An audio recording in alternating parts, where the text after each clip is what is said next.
So people ask me all the time what my favourite car is. Well, there isn't just one, there's several favourite cars, but one of my favourite all-time cars is the Ferrari Enzo.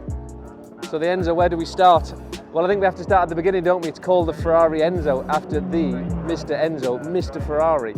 So because the car is named after the man, I think that in itself says that this is a future classic. There's many future classic Ferraris, but I mean, the name Enzo, it's just as cool as it gets for Ferrari, doesn't it?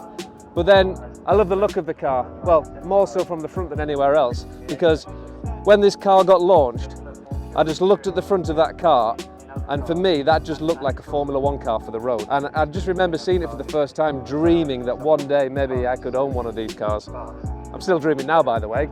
But anyways. And also, I think this was the first car that actually didn't have a manual gearbox. It had a sequential gearbox. So an F40, I think, is so cool. But would I really want to own an F40 because would I really want to drive it? Not really, but I would drive that because it's got a sequential gearbox. It's also got the magnificent V12 engine. It's the last V12 naturally aspirated engine. Well, I say that, the LaFerrari is naturally aspirated, but it has the hybrid powertrain. So for me, it's not the same when you start a LaFerrari, it doesn't make a noise. It's just not the same. This is the last true Ferrari hypercar that I think I would actually want to drive. And that's why I love the Enzo.